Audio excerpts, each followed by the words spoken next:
بسم الله. السلام عليكم ورحمة الله وبركاته.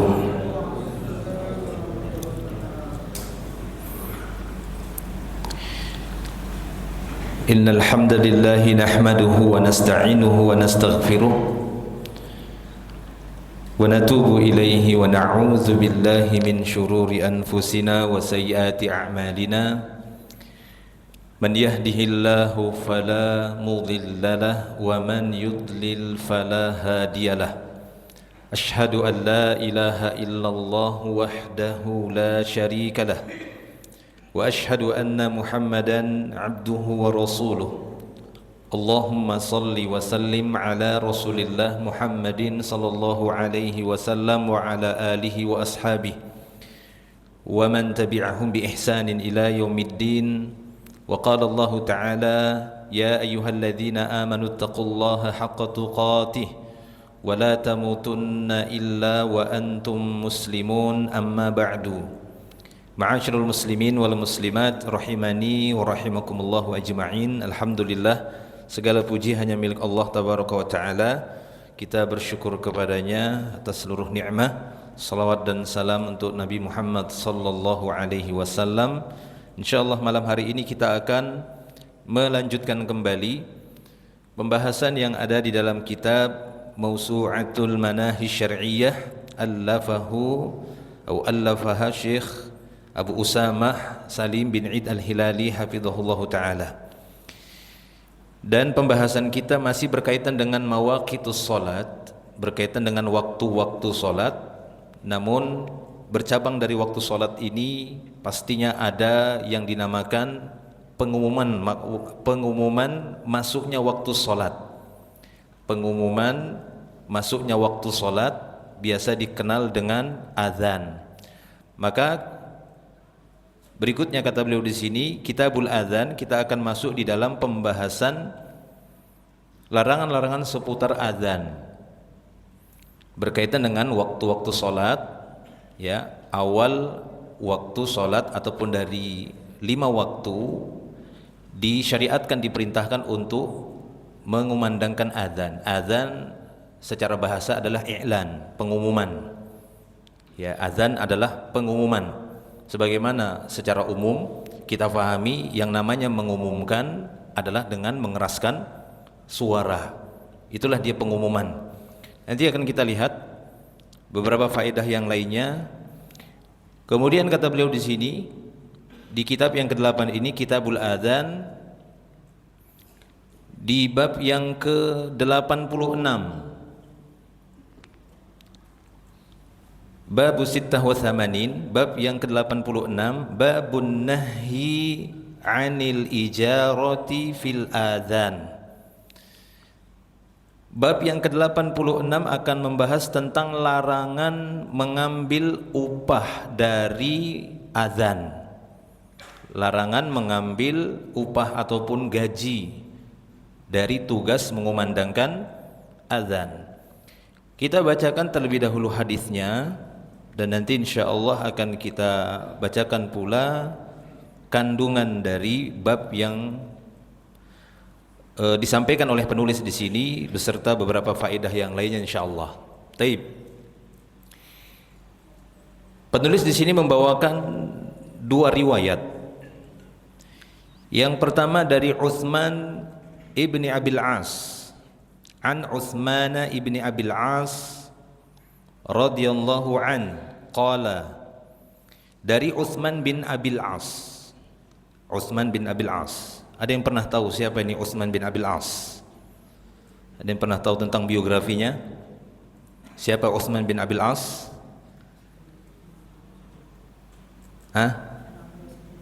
Menantu. Ada yang tahu? Utsman bin Abil As. Beliau radhiyallahu anhu seorang yang berasal dari suku Tsaqif. Ya, dikenal suku Tsaqif ini dari Taif, ahlu Taif. Ada yang pernah ke Taif? Ada yang pernah ke Taif ya?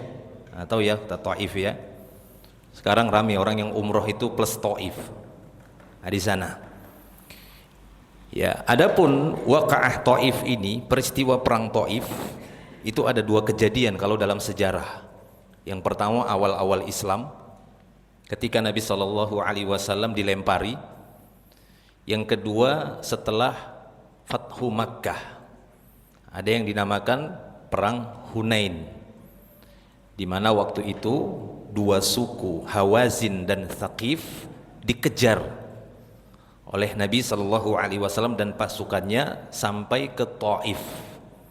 Akan tapi pada waktu itu Rasulullah SAW dan kaum muslimin tidak berhasil untuk menaklukkan mereka. Bahkan ada belasan para sahabat yang terbunuh karena memang kondisi Taif itu banyak sekali gunung-gunung yang tinggi dan punya benteng yang kuat.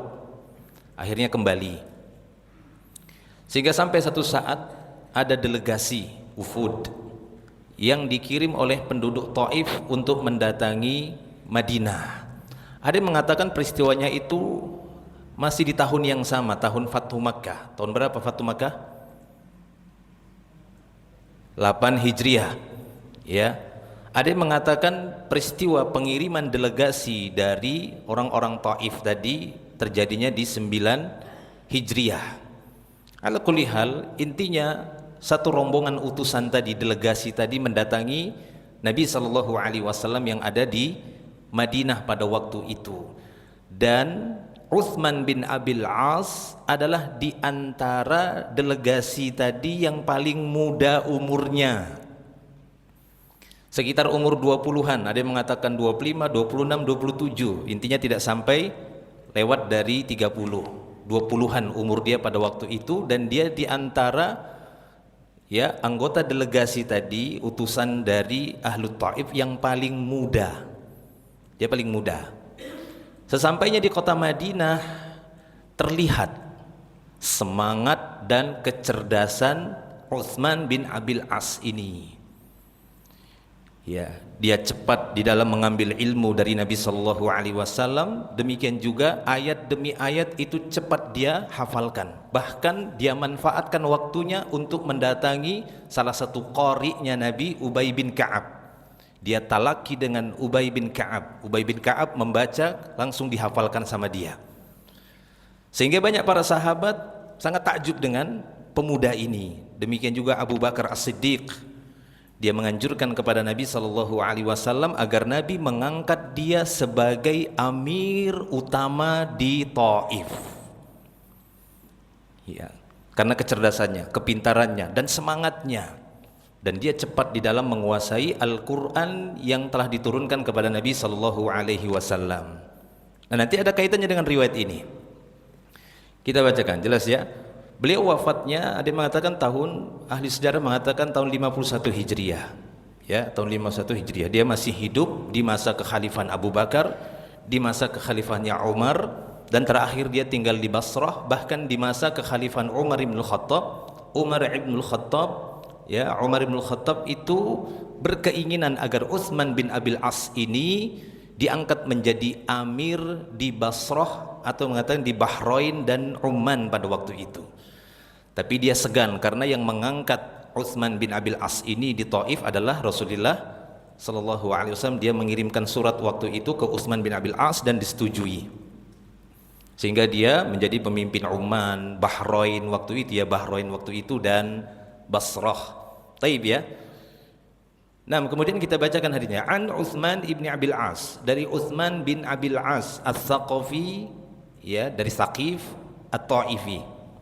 Qala, dia berkata kepada Rasulullah sallallahu alaihi wasallam, "Ya Rasulullah, ij'alni imama qaumi." Nah, ini berani dia. "Wahai Rasulullah, angkat aku jadi imam kaumku, kaum Taif." Ya, boleh dan silahkan. Ketika seseorang melihat pada dirinya punya kemampuan. Dan ingat para jemaah Allah Subhanahu wa taala, dulu di masa Nabi sallallahu alaihi wasallam, dan ini berlangsung di beberapa khalifah berikutnya, bahwa dahulu kalau sudah disebut diangkat menjadi imam, maka yang dimaksud bukan hanya imam di satu wilayah saja, tapi dia imam dalam keseluruhan di wilayah itu. tidak hanya memimpin dalam urusan-urusan kaum muslimin, tapi juga imam yang dimaksud memimpin sholat. Itu dulu begitu. Ya, ketika diangkat menjadi imam, itu bukan hanya imam dalam artian mungkin gubernur, wali kota, atau ya semisal itulah. Akan tetapi dia juga menjadi imam di masjid terbesar di wilayah itu, dia imam utamanya. Ini dulu begitu. Kalau sekarang, ya bukan sekarang saja ya, beberapa ratus tahun setelah itu terjadi pemisahan antara pengangkatan imam khusus di masjid dengan imam yang mengurusi kaum muslimin. Paham ya? Dulu enggak. Dulu kalau sudah dikatakan imam, dia semua itu. Baik dia imam dalam sholat, ngatur masjid semuanya, dan mengatur semua yang ada di kampung itu, wilayah itu, di kaumnya. Itu makna imam. Ya dulu ya, kalau sekarang udah dipisah. Makna dua imam tadi, imam masjid lagi, imam ini lain lagi. Ya. Taib. Bahkan imam masjid saat ini udah lebih kecil lagi tugasnya. Enggak ngurus masjid, tapi ngurus sholat 5 waktu saja. Nah, gitu ya. Yang ngurus masjid nanti akan ada sendiri lagi. Biasa sekarang disebut dengan DKM. Nah, gitu ya. Nah, jadi makin lama makin kecil-kecil, nah, gitu ya. Makin kecil gitu. Karena ilmunya semakin kecil-kecil. Makin belakang semakin kecil-kecil ilmunya. Enggak seperti dulu. Nah, ini beda dulu. Makanya dia langsung berkata, ij'alni imama qaumi. Ya Rasulullah, angkat aku sebagai imam kaumku. Maksudnya sebagai imam besar di Taif. Ya. Dan Nabi SAW melihat pada dirinya itu tidak hanya keunggulannya dalam hal Al-Quran. Karena dulu disebut qari bukan sebatas menghafal, tapi faham semua. Ya, faham. Dan Utsman ibn Abil As ini orang yang didapati cerdas. Ya, sehingga Nabi SAW ketika mendapati Utsman ibn Abil As ini berkata demikian, Rasulullah SAW serta-merta langsung mengatakan, anta imamuhum, langsung diangkat Nabi. Iya, kau imam mereka. Ya, karena Nabi SAW melihat pada dirinya memang ada kemampuan. Begitu juga ini didukung oleh para sahabat, di antaranya Abu Bakar. Abu Bakar sangat mendukung, ya Rasulullah angkat dia jadi imam. Karena pemuda ini bagus dan dia orang paling muda di kaumnya dari utusan tadi. Nah ini, jadi standar dalam Islam itu bukan dari sisi umur duluan, bukan, tapi keilmuan. Dari itu dulu, keilmuan. Makanya ketika Nabi SAW menyebutkan siapakah yang lebih layak menjadi imam, apakah itu khusus masjid atau imam secara umum, kata Nabi, aqra'uhum li kitabillah. Ya, dan banyak masjid saat-saat ini menyelisihi sunnah Nabi dalam hal ini. Padahal ada yang lebih akro, tapi bukan dia, yang lain diangkat. Ya, bahkan kadang dari sisi umur duluan, kan tua, gitu ya. Padahal di sana ada muda, anak muda nggak bisa. Tapi qiraahnya lebih afdal misalnya. Kata Nabi, ya ummul qaum aqra'uhum li kitabillah. Yang berhak mengimami satu kaum yang akro dengan isim tafdil, memang dia yang lebih unggul dalam hal qiraah dibandingkan yang lainnya yang tinggal di situ. Dialah yang diangkat. Ya. Apabila ada beberapa orang, kata Nabi, fa in kanu fil qiraati sawa, kalau di tengah-tengah mereka ada beberapa orang yang akro. Kalau sekarang standar akro itu ya minimalnya dia menguasai tajwid lah. Walaupun pada hukum tajwid itu sama seperti fikih pada jemaah. Ada yang disepakati, ada yang diperselisihkan. Ada hukumnya yang wajib, ada yang dia afdol. Jadi jangan langsung merasa anti dengan pelajaran tajwid ataupun tahsin. Ada sebagian orang tajwid, tajwid berlebih-lebihan, nanti dulu. Pada tajwid, pelajaran tajwid itu ada yang disepakati wajibnya. Nah, begitu ya. Tapi memang di situ juga ada perselisihan, sama seperti fikih. Fikih ada nggak perkara yang disepakati? Ada. Ada yang nggak diperselisihkan? Ada, sama. Hukum tajwid itu juga begitu. Ini jawaban Syekh Al-Albani demikian. Ya, ketika beliau ditanya tentang masalah satu cabang ilmu yang dinamakan ilmu tajwid, kata beliau sama seperti fikih, sama seperti cabang ilmu yang lainnya. Ada perkara yang di sana disepakati, itu wajib setiap muslim dan muslimah menguasainya. Ya, tapi ada yang diperselisihkan atau ada perkara yang itu dia afdoliyah saja. Ya, intinya demikian. Kata Nabi SAW, apabila di tengah-tengah mereka ada yang akrok beberapa orang, apa pilihan kedua? Kata Nabi SAW, ya, fa'a'lamuhum sunnah. Lihat di antara mereka siapa yang lebih alim tentang sunnah Nabi, lebih faham tentang hukum-hukum solat, sampai kepada masalah hukum sahwi, sampai kepada hukum jamak, kepada hukum tiap rukun wajib sunnahnya solat, semua tentang solat jamaah dan cabang-cabang permasalahan berjamaah, tentang hukum masjid. Pilih di antara mereka siapa yang lebih a'lam. Fa in kanu fis sunnah sawa, kalau dalam perkara sunnah sama-sama alimnya, maka kata Nabi SAW, fa'aqdamuhum hijrah, siapa duluan yang tinggal di situ, yang duluan hijrah di tempat itu, karena sama mereka dalam hal ilmu Qur'annya sama, tentang ilmu hukum-hukum Islamnya sama, maka siapa duluan di situ yang hijrah, dia lebih berhak. Fa in kana fil hijrah sawa, lagi kata Nabi, kalau memang di sana dalam masalah hijrahnya masih sama di antara mereka, terakhir kata Nabi yang keempat, fa'aqdamuhum silman. Apa itu silman? Islam, yang duluan masuk Islam di antara mereka. Kalau sekarang mungkin lebih kepada umur, karena orang yang lahirnya Islam, duluan lahir, dialah lebih dulu Islam, kan begitu. Ada yang 30, ada yang 40, mana duluan Islam? Yang 40 dong, kan begitu. Yang 50 sama 40, yang 50 duluan Islam. Itu dia ya. Karena dulu kan masa-masanya orang baru masuk Islam. Taib ya. Itu ya, dari hadis ini lihat. Karena ini berkaitan dengan masalah imam dan muadzin. Imam dan muadzin dalam hadis ini. Maka kata Nabi SAW, anta imamuhum, kaulah imam mereka. Lalu apa nasihat Nabi SAW kepada Utsman bin Abil As ini? Kata Nabi, waqtadi bi'ad'afihim. Dalam riwayat lain, uqdur bi'ad'afihim. Dalam riwayat yang lain, idza shallaita bihim fakhaffif bihim fa inna fihim al-kabir as-saghir ad-dha'if wa dzal hajah. Ya, jadi ada beberapa riwayat itu bisa dikumpulkan. Kata Nabi, iqtadi bi'ad'afihim. Perhatikan orang-orang yang lemah di antara mereka. Ya, ukur kemampuan mereka. Karena di tengah-tengah mereka ada yang sudah tua, ada yang masih kecil, ada yang lagi lemah badannya, ada yang punya hajat kebutuhan. Maka disitulah seorang imam harus bisa mengukur jamaahnya, dan ini butuh ilmu.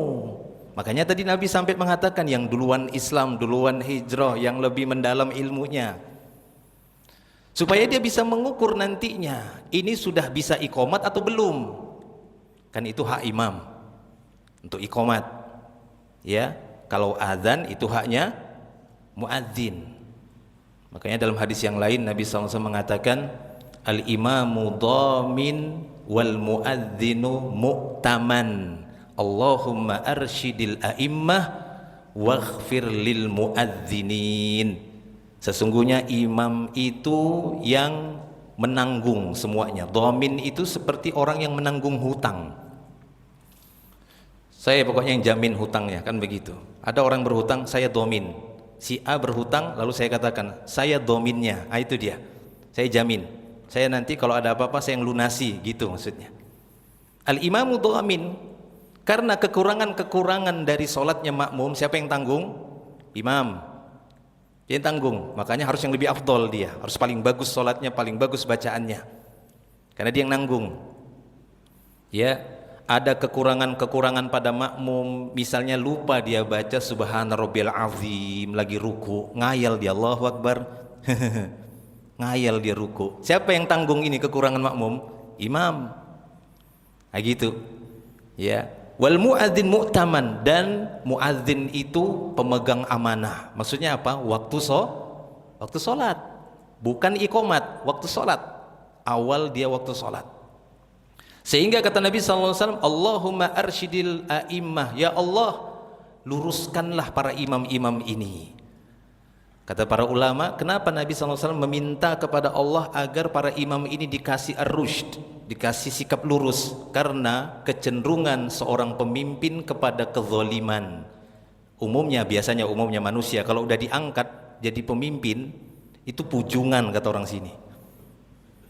Jadi resiko kepada pintu zalim itu besar. Sehingga kata Nabi, luruskan supaya dia adil, gitu ya maksudnya. Ya Allah, karuniakan para imam ini adil. Karena apabila dia zalim, dia nggak peduli sama makmumnya. Mau urus itu, mau tua kamu, mau muda kamu, mau lagi nggak enak badan, mau kamu ada hajat atau tidak, suka-suka akulah sholat, gitu ya. Suka-suka akulah ngimami. Nggak bisa begitu. Makanya didoakan oleh Nabi, ya Allah, luruskan supaya bersikap adil nih para imam. Lalu ampunilah dosa para muadzin. Kenapa Nabi SAW meminta maghfirah untuk para muadzin?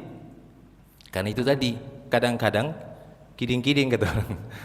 Kadang-kadang dia lalai di dalam menjaga waktu sholat. Gara-gara dia bisa orang terlambat atau kecepatan sahur atau berbuka puasa. Itu gara-gara dia. Ampuni ya Allah para muadzin ini. Ya, Allahu Akbar, Allahu Akbar. Sekalinya 15 menit lagi iftar, orang makan gitu ya. Ampuni ya Allah muadzin ini. Ternyata keliru dia. Ya, keliru lihat jam kah atau keliru lihat matahari mungkin. Taib ya. Nah, jadi ini. Kata Nabi SAW, anta imamuhum waqtadi bi ad'afihim. Perhatikan makmummu, rakyatmu, yang lemahnya, yang ininya, yang itu, yang punya kebutuhan. Wattakhidh muadzinan, dan angkatlah seorang muadzin la ya'khudhu ala adzanihi ajra. Angkatlah seorang muadzin yang tidak mengambil upah dari azannya. Lalu riwayat berikutnya yang kedua dari An Yahya Al-Buka. Qala, dari Yahya Al-Buka, dia berkata, sami'tu rajulan qala li Ibni Umar, aku mendengar seorang laki-laki berkata kepada Ibnu Umar, anaknya Umar bin Khattab, inni la uhibbuka fillah, sungguh aku mencintaimu karena Allah. Faqala lahu Ibnu Umar, lalu Ibnu Umar dengan tegas mengatakan kepadanya, inni la abghaduka fillah, sungguh aku membencimu karena Allah. Ya, jadi boleh nggak seperti ini? Boleh. Para salaf kita ada seperti ini. Kalau memang didapati ada seorang yang melanggar syariat, lalu kita katakan aku benci. Maksudnya kebenciannya itu karena melanggar syariat, bukan pada keseluruhan dia, bukan. Karena pelanggarannya itu dia. Maka dijawab sama Abdullah bin Umar, sungguh ya aku membencimu juga karena Allah. Qala, laki-laki tadi berkata, walima, kenapa? Kenapa engkau membenci aku karena Allah? Maka kata Abdullah bin Umar, innaka tataghanna fi adzanika, karena kau melagukan azanmu. Itu dia. Azan itu bukan dilagukan. Yang diizinkan oleh Allah dilagukan itu adalah bacaan Al-Quran. Kata Nabi SAW, ma azinallahu li syai'in ka iznihi li nabiyyin yataghanna bil qur'ani wa yajharu bih. Allah tidak pernah mengizinkan sesuatu pun yang dia izinkan sebagaimana yang dia izinkan kepada nabinya, melagukan Quran itu diizinkan, bukan melagukan azan. Karena azan itu adalah teriakan, ya, mengumumkan bahwa waktu sholat sudah masuk. Aslinya begitu. Makanya banyak sebagian ahlul ilmi itu tidak menyukai azan itu terlalu bernada. Tapi kalau ada cengkok-cengkok dikit mungkin nggak apa-apa lah, toleransi. Tapi kalau cengkoknya itu ya ampun-ampun, ya, maka ini termasuk pelanggaran. Ini jelas Abdullah bin Umar. Kenapa dia membenci orang ini? Kau melagukan azanmu. Bahkan Al-Quran yang diizinkan oleh Allah dilagukan. Boleh nggak berlebihan melakukannya? Nggak boleh. Tidak boleh sembarang melakukan. Semua didengungkan. Alhamdulillah. Mana boleh lam begitu kan? Begitu kan? Masa boleh seperti itu? Ada perkara-perkara yang harus diketahui itu semua itu nggak ada khilaf begitu, itu tidak boleh. Misalnya seorang membaca alhamdulillah tapi lamnya itu didengungkan. Alhamdulillah, boleh nggak begitu? Nauzubillah, tidak boleh seperti itu. Ya, lam sukun misalnya. Nah itu dia. Nah kita bagi orang ajam harus mempelajari itu. Di mana yang dia boleh didengungkan, mana yang tidak, supaya tambah bersih dan bagus bacaannya sesuai dengan petunjuk para salaf. Nah ini kata Abdullah bin Umar, innaka tataghanna fi adzanika. Kenapa aku membencimu? Karena Allah, kau melagukan azanmu. Ya, wa ta'khudhu alaihi ajron, dan kamu mengambil upah dari azanmu. Itu dia dua tadi. Sudah kau ambil upah, azanmu juga bernada. Ya, karena azan itu kan azan tadi iklan. Nanti kita sebutkan riwayatnya. Ketika Nabi SAW memilih di antara beberapa anak muda, siapa tadi suaranya paling lantang? Ah itu. Ya, siapa tadi yang suaranya paling lantang? Nanti ada riwayatnya ini. Saya, kata dia. Ternyata Abu Mahdzurah diangkat oleh Nabi sebagai muadzinnya Mekah waktu itu. Nanti ada di riwayatnya ya, insyaallah. Taib ya. Itu dia dari sisi dalilnya kata beliau. Kemudian faidah-faidah, kandungan bab kata beliau. Hendaknya seorang muadzin hendaklah melaksanakan tugasnya secara sukarela ataupun mutatawwi', tatawwu', tabarru. Nah, ini dia. Ya. Jadi kandungan bab yang kita dapati dari dua hadis di atas tentang larangan mengambil upah dari azan, hendaknya seorang muadzin melaksanakan tugasnya secara tatawwu', sukarela. Muawiyah bin Qurrah berkata, janganlah mengumandangkan azan kecuali orang yang sukarela melakukannya. Imam Asy-Syafi'i rahimahullah berkata dalam kitabnya Al-Um, jilid pertama halaman 84, aku sarankan agar para muadzin adalah orang yang sukarela melakukan tugasnya. Imam ataupun penguasa tidak boleh memberinya upah. Demikian pula orang lain selama mereka masih bisa menemukan muadzin yang rela tidak dibayar dan memiliki sifat amanah. Tadi itu ya, bahwa muadzin itu adalah mu'taman kata Nabi. Al-muadzin mu'taman, muadzin itu pemegang amanah. Ya, ada bersama dia amanah azan tadi. Kalau dia tidak jaga amanah, maka berdosalah dia. Ya, dan dosa itu dari terlalaikannya orang-orang sekampung yang dekat masjid tadi gara-gara tidak amanahnya dia. Taib. Maka kata beliau di sini, ya, demikian pula orang lain selama mereka masih bisa menemukan muadzin yang rela tidak dibayar dan memiliki sifat amanah, kecuali mereka memberi harta mereka kepadanya secara pribadi. Maksudnya bukan dari baitul mal. Nah, ini ya, karena dulu masih berlaku di masa Imam Syafi'i masih berlaku baitul mal. Maksudnya jangan dikasih gaji dari baitul mal, tapi kalau dari kantong masing-masing pengurus misalnya, ya, pengurus-pengurus negara pada waktu itu, maka ini tidak mengapa menurut Imam Syafi'i. Menurutku tidak sulit bagi seorang pun yang tinggal di negeri yang banyak penduduknya untuk menemukan muadzin yang amanah, komitmen melakukan tugas dan rela tidak dibayar. Jadi itu ya, syarat-syarat muadzin itu tadi. Yang pertama dia amanah, kemudian komitmen dengan tugasnya tadi itu, kemudian rela tidak dibayar. Jika ia tidak menemukannya, maka ia boleh mengupah seorang muadzin. Kecuali nggak ditemukan lagi ada orang-orang yang sukarela untuk azan, maka nggak apa-apa, angkat muadzin lalu dikasih upah dari baitul mal maksudnya. Dan upahnya itu tidak boleh lebih dari khumusul khumus. Khumusul khumus itu 1/25 atau 0,04 atau 4% dari fa'i. Ya, dari nominal fa'i, bukan ghanimah ya. Ghanimah itu karena peperangan, fa'i harta orang kafir tapi bukan sebab peperangan. Biasanya dari upeti, dari pajak ini, pajak itu, pajaknya orang-orang kafir itu ada. Ya, dan yang lainnya. Intinya dari orang kafir tapi tanpa perang, itu fa'i maksudnya. Maka upah dia tidak boleh lebih dari 1/25 bagian saham fa'i bagi Rasulullah sallallahu alaihi wasallam. Ia tidak boleh mengupahnya dari harta fa'i lebih dari bagian tersebut karena telah disebutkan kriteria orang-orang yang berhak menerima harta tersebut. Nah, ini menurut Imam Asy-Syafi'i. Taib.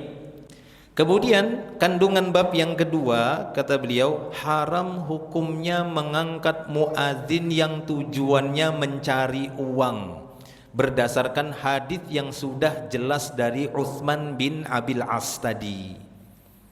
Ya, dan juga berdasarkan fatwa yang baru saja disebutkan juga dari riwayat yang kedua yang dikeluarkan oleh Abdullah ibnu Umar tadi kepada seorang laki-laki tadi, lalu juga tidak dibantah oleh para sahabat yang lainnya seperti yang ditegaskan oleh Ibnu Sayyidin Nas. Jadi tidak didapati di sana para sahabat membantah fatwa atau keputusan dari Abdullah ibnu Umar tadi. Ya, Abdullah ibnu Umar yang dia mengatakan inilah abghadu fillah. Ya, inilah abghaduka fillah. Sungguh aku membencimu karena Allah. Kenapa? Ya, li'annaka tataghanna bil adzan. Ya. Wa ta'khudhu fi adzanika ajra. Taib. Itu dia. Jadi hukumnya haram kata beliau di sini. Yang ketiga, jika muadzin diberi bagian tanpa ia memintanya, maka hal itu dibolehkan. Nah, ini kandungan bab yang ketiga.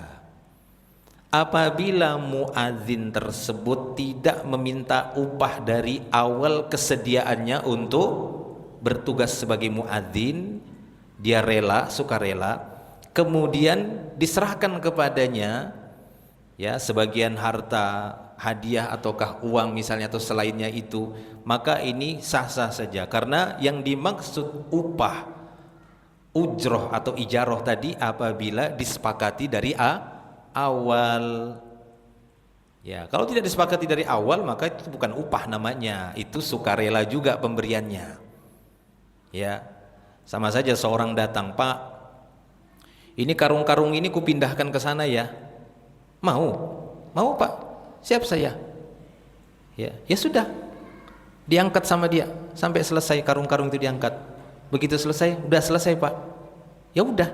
Loh, mana Pak? Nah, ya, mana Pak? Ini kan nggak sah seperti ini batil seperti itu. Harusnya kalau dia mau upah dari awal. Kalau caranya seperti itu berarti dia seakan-akan ingin sukarela tapi malu-malu kan begitu ya. Tapi malu-malu nggak boleh seperti itu. Mau dia mendapatkan upah dari awal. Ini saya angkati per karung sekian kan begitu. Oh ya udah silahkan. Wah, kemahalan, terjadi tawar menawar. Tapi kalau terlihat awal-awalnya mau nolong, Pak saya bantuin ya Pak ya ini. Boleh, mau, siap Pak, nggak apa-apa, mau saya. Begitu selesai dibantuin, sudah Pak, udah selesai. Oh sudah, terima kasih ya. Masa terima kasih aja, pelit betul ini katanya, gitu ya.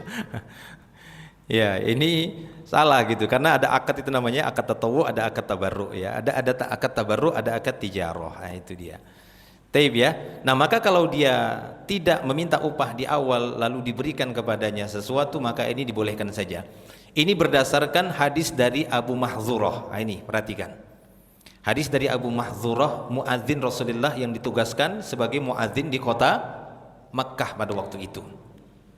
Dari Abdullah bin Muhairiz radhiyallahu anhu, ia adalah seorang anak yatim yang diasuh oleh Abu Mahdzurah ketika ia melepasnya ke Syam. Dia berkata, aku mengatakan kepada Abu Mahdzurah bahwa aku akan berangkat ke Syam. Jadi ada anak asuhnya lah begitu ya, anak yatim yang diasuh oleh Abu Mahdzurah, dan dia ingin berangkat ke Syam. Dan aku khawatir orang-orang akan bertanya kepadaku tentang kisah azanmu. Apa kisah azannya Abu Mahdzurah? Maka Abu Mahdzurah pun bercerita kepadaku, ya, kepada Abdullah bin Muhairiz tadi. Lalu ya Abu Mahdzurah pun bercerita. Apa kata Abu Mahdzurah? Aku pernah keluar bersama beberapa orang rekanku. Kala itu kami berada di salah satu jalan menuju Hunain, ketika Rasulullah Shallallahu Alaihi Wasallam bersiap kembali dari Hunain. Rasulullah Shallallahu Alaihi Wasallam pun berpapasan dengan kami di salah satu tempat. Kemudian muadzin Rasulullah SAW pada waktu itu diperintahkan untuk mengumandangkan azan solat. Kami pun mendengarkan suara muadzin tersebut sementara kami berpaling darinya. Maksudnya berpaling di sini nggak mau dengar azan. Pada waktu itu Abu Mahdzurah beserta teman-temannya belum memeluk Islam. Dengar azan mereka, lari mereka pergi. Jadi orang yang nggak suka azan itu bisa jadi seton, bisa jadi dia orang kafir, memang nggak suka azan, kan begitu. Kalau orang Islam pastilah suka azan. Ya, maka mereka pun berpaling. Ya, kami terus mengejek dan mengolok-ngolok, maksudnya dengan suara yang keras. Diejek-ejek adzan tadi. Apa itu? Begini, begitu dan begini dan seterusnya. Diolok-olok sama mereka. Ternyata Rasulullah Shallallahu Alaihi Wasallam mendengar suara olok-olokan kami. Kedengaran sama Nabi. Mereka olok-olok. Ya, ya dengan olok-olokan lah. Nggak tahu apa gimana ngolok-ngoloknya. Intinya terdengar oleh Nabi Shallallahu Alaihi Wasallam. Beliau pun mengutus beberapa orang lalu menangkap kami, membawa kami ke hadapan beliau. Lalu Rasulullah Shallallahu Alaihi Wasallam pun berkata, ya, dalam teks Arabnya Nabi Shallallahu Alaihi Wasallam mengatakan, siapa tadi di antara kalian, ya, ma minkum, ya ini ya, kata Nabi Sallallahu Alaihi Wasallam, ayyukum alladhi sami'tu sautahu qad irtafa'ah, kata Nabi, siapa tadi di antara kalian yang aku dengar suaranya paling lantang? Ah, itu dia. Tadi yang ngejek-ngejek, yang ngolok-ngolok, kata Nabi. Siapa suaranya yang paling keras tadi, yang paling lantang? Maka aku pun berkata pada waktu itu, ya, rekan-rekanku pun menunjuk ke arahku. Ini kata mereka. Dan mereka benar, akulah yang paling keras dan lantang suaranya waktu itu. Maka Rasulullah Shallallahu Alaihi Wasallam pun membebaskan rekan-rekanku tersebut dan beliau menahanku. Yang lainnya boleh pergi, kamu di sini.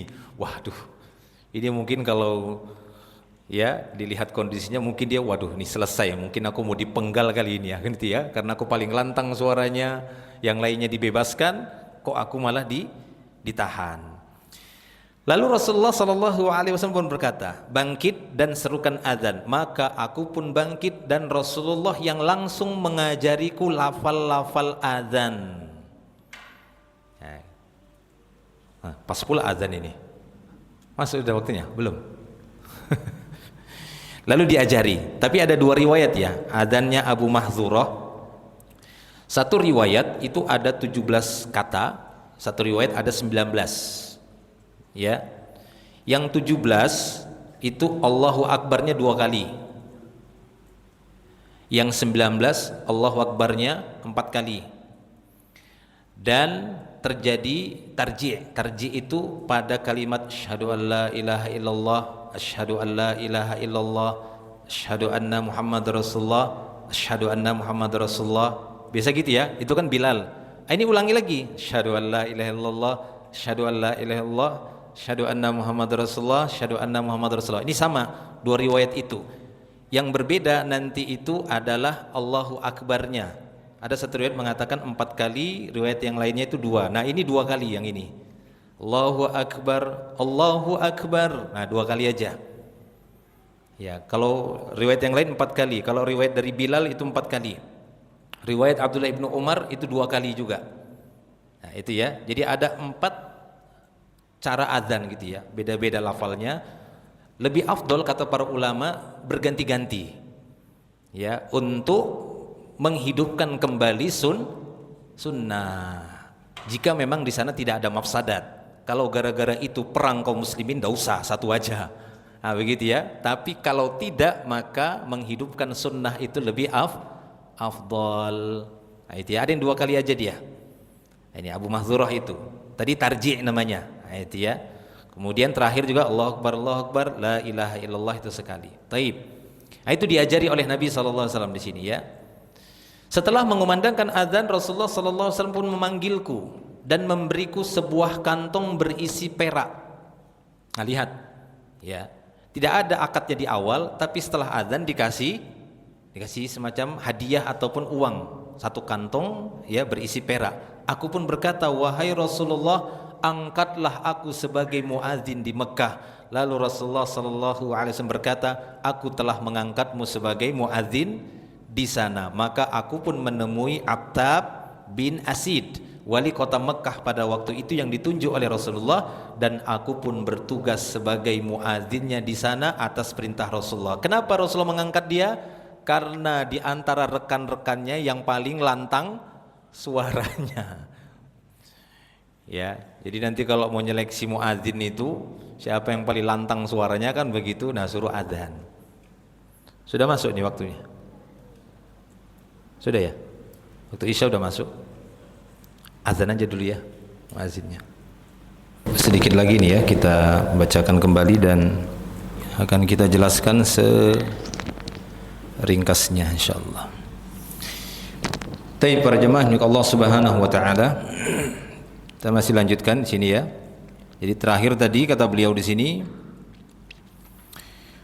tentang riwayat dari Abu Mahdzurah, dan beliau di sini menyebutkan di kandungan bab yang ketiga bahwa muadzin itu boleh saja diberikan bagian harta apabila memang muadzin tidak memintanya dari awal ataupun tidak ada kesepakatan ataupun akad untuk digaji, karena yang namanya upah itu disepakati dari awal. Nah, maka Abu Mahdzurah juga mendapati keadaan dan kondisi sebagaimana yang disebutkan oleh beliau di sini sebagai dalilnya bahwa dia tidaklah meminta dari awal. Hanya saja Nabi SAW memberikannya ketika dia selesai mengumandangkan azan dan mengangkatnya sebagai muadzin di kota Mekah. Selanjutnya kata beliau di sini, Asy-Syaukani di dalam Nailul Autar berkata bahwa Ibnu Hibban telah membuat sebuah judul bab tentang dispensasi menerima upah dari azan. Al-Ya'muri berkata hadis tersebut tidak dapat diangkat sebagai dalil untuk itu berdasarkan dua hal. Pertama, kisah Abu Mahdzurah ini terjadi di awal keislamannya karena Rasulullah SAW memberinya setelah mengajarinya lafal azan. Dan itu terjadi sebelum Utsman bin Abil As masuk Islam. Jadi hadis Utsman lebih baru daripada hadis Abu Mahdzurah. Jadi itu menurut Ibnu Hibban ya. Walaupun ini ada jawaban dari Al-Ya'muri. Jadi artinya dipermasalahkan bahwasanya hukum yang diambil itu dari kisah yang terakhir. Karena Islamnya Utsman bin Abil As itu terakhir sebelum Nabi SAW wafat, mendekati masa wafatnya Nabi. Karena keislamannya tadi atau kedatangannya tadi Utsman bin Abil As itu antara 8 ataupun 9 Hijriah dan Abu Mahdzurah sebelum itu. Ya, sehingga yang lebih dipegang oleh mereka adalah larangan tadi, larangan mengambil upah, baik itu ada perjanjian, ada akad, ada kesepakatan di awal ataupun tanpa kesepakatan. Intinya terlarang berdasarkan hadis Utsman bin Abil As. Sehingga hadis Abu Mahdzurah ini dianggap itu hanya di awal Islam saja. Kedua, kisah tersebut memiliki banyak kemungkinan. Kemungkinan yang paling mendekati adalah Rasulullah SAW memberinya untuk menarik hatinya, yang ketika itu dia baru saja masuk Islam. Jadi anggapan mereka bahwasanya Nabi SAW memberikan sekantung perak tadi karena dia baru saja masuk Islam, lalu diajari azan, disuruh mengumandangkannya dikarenakan dia didapati suaranya murtafi', suaranya sangat tinggi dan kuat, keras suaranya. Nah itu ya. Jadi menurut mereka demikian karena dia baru masuk Islam. Sebagaimana Rasulullah SAW memberi harta kepada kaum mu'allaf ya, karena biasanya dulu orang-orang yang baru masuk Islam akan diberi harta oleh Nabi supaya lebih melunakkan hatinya dan menambah rasa cinta hati mereka terhadap Islam. Kisah-kisah yang berkaitan dengan kondisi tertentu jika mengandung banyak kemungkinan maka tidak boleh diangkat sebagai dalil karena adanya kemungkinan-kemungkinan tersebut. Jadi ini dua alasan yang kata mereka bahwasanya hadis dari Utsman bin Abil As itu lebih kuat dibandingkan hadisnya Abu Mahdzurah yang menerima satu kantong perak dari Nabi SAW tadi. Kemudian Asy-Syaukani berkata, tentu Anda mengerti bahwa hadis ini bukanlah bantahan terhadap orang yang mengatakan sesungguhnya upah diharamkan bila dijadikan sebagai syarat dan tidaklah diharamkan bila tidak diminta. Penggabungan kedua hadis dengan cara penggabungan seperti ini sangatlah baik. Bahwasanya kedua hadis tadi itu bukan saling membantah satu dan yang lainnya, akan tetapi mengkompromikan dua hadis tadi itu memungkinkan ketika tidak didapati jalan untuk menghapus satu dan yang lainnya. Kan seakan-akan mengatakan bahwasanya hadis Abu Mahdzurah itu mansukh, enggak berlaku lagi. Ya. Yang berlaku itu adalah hadis dari Utsman bin Abil As. Ketika tidak ada jalan untuk memansuhkan, maka menggabungkannya itu lebih utama. Artinya jika memang tidak ada syarat di awal, seorang muadzin meminta upah sekian-sekian lalu diberikan kepadanya tanpa ada syarat di awal, maka ini boleh. Yang terlarang itu dari hadis Utsman bin Al-As adalah apabila muadzin sudah memintanya dari awal ataupun mensyaratkannya. Saya akan memandangkan azan jika diberikan upah, gaji atau bayaran sekian-sekian, maka yang seperti ini terlarang atau setidaknya hukumnya tadi ya haram atau sebagian mengatakan makruh. Baik. Lalu selanjutnya saya katakan itulah pendapat yang dipilih oleh sejumlah ulama salaf. Diriwayatkan dari Ad-Dhahhak bahwa ia membenci ya makruh gitu ya. Dia membenci muadzin yang mengambil upah dari azannya. Beliau berkata, jika ia diberi tanpa memintanya maka itu dibolehkan. Ya, jika dia bersedia untuk memandangkan azan tanpa memintanya, maka enggak apa-apa, dia diberikan sesuatu dari harta kepadanya, maka silahkan. Ini tidak mengapa.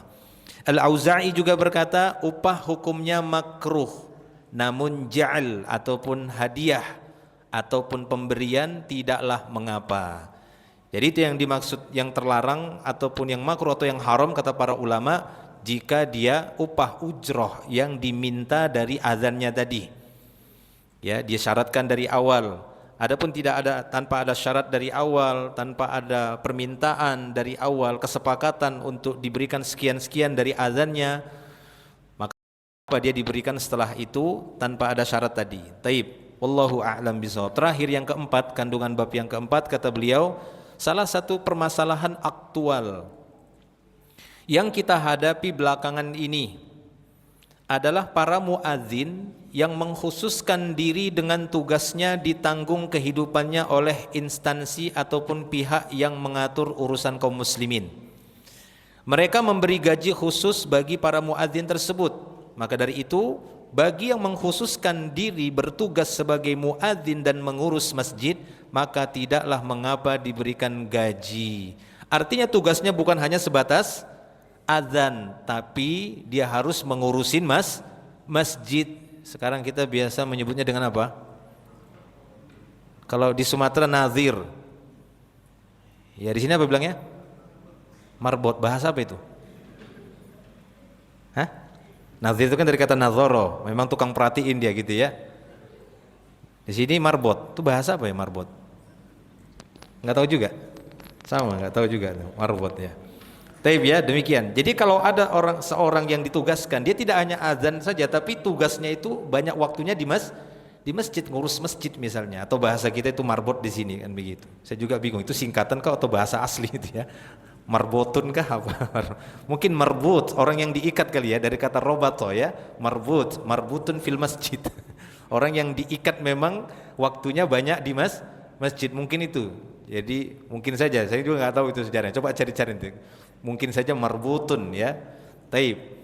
Nah itu kata beliau, intinya demikian. Wallahu a'lam. Maka dari itu bagi yang mengkhususkan diri bertugas sebagai muadzin dan mengurus masjid, maka tidak mengapa diberi gaji. Terlebih lagi pihak yang membuat peraturan tersebut tidak menerima para muadzin sukarelawan. La haula wala quwata illa billah, kata beliau. Ya bisa-bisa saja mungkin kami tidak menerima muadzin yang sukarelawan. Kami menerima muadzin yang memang harus dibayar. Kenapa? Karena biasanya penyakitnya, ya penyakit sih dibilang ya. Yang sukarelawan ini ya suka gitu ya, rela ya enggak rela, kan begitu. Padahal sebenarnya kalau udah diangkat muadzin, maka tadi kata Nabi al-muadzin mu'taman. Muadzin itu kalau udah diangkat harusnya dia pegang amanah. Ya, dia harus bisa lebih dahulu terbangun sebelum waktu sholat tiba untuk mempersiapkan itu azan. Nah itu jadi permasalahan memang. Jadi mungkin saja walaupun beliau masih mengatakan la haula wala quwata illa billah, kalau sampai ada yang mencari muadzin akan tapi berbayar. Kenapa? Mungkin trauma. Mereka mengangkat muadzin kemudian tidak amanah. Ya, kamu muadzin ya? Iya, tapi kita enggak ada inilah kan begitu. Muadzin sukarela. Iya, saya siap. Begitu subuh kan begitu, ada hari pertama. Kan biasanya agak berat itu kan subuh sama asar. Ya kan? Subuh sama asar kan itu kan yang agak berat itu subuh ataupun asar. Karena asar itu biasanya tidur siang kan begitu, kebablasan. Nah, seperti itu. Hari kedua, ketiga, keempat, kelima dan seterusnya lama-lama mulai kendor. Akhirnya mungkin pengurus masjid ya sudah yang berbayar sajalah. Ya, la haula wala quwata billah. Kalau mau sekalian tidak hanya azan saja ditugaskan, akan tetapi plus dengan pekerjaan yang lain sehingga tidak benar-benar murni upahnya itu hanya untuk azan. Kenapa? Karena sebenarnya azan ini adalah ibadah yang mulia para jemaah. Ya, ibadah yang mulia. Kata Umar ibn Khattab, ya, kata dia, kalaulah bukan karena aku disibukkan dengan urusan kekhalifahan di masa kekhalifahannya itu, la azantu, kata dia, aku akan kumandangkan azan. Siapnya Umar untuk menjaga amanah lima waktu. Begitu siapnya dia. Tapi karena dia sibuk kesana kemari ngurus umat, maka nggak mungkin dia bisa menggabungkan dua tugasnya itu, sehingga dia tidak mungkin azan. Ya, taib. Itu ya para jemaah, kalau subhanahu wa ta'ala semoga menjadi ilmu yang bermanfaat bagi kita semua. Insyaallah tidak ada pertanyaan karena memang cukup jelas ya.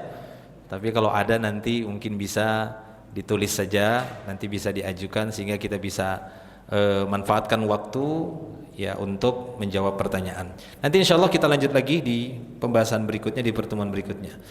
Taib, akhiru da'wana alhamdulillah, subhanakallah bihamdik, asyhadu an la ilaha illa anta astaghfiruka wa atubu ilaik. Assalamualaikum warahmatullahi wabarakatuh.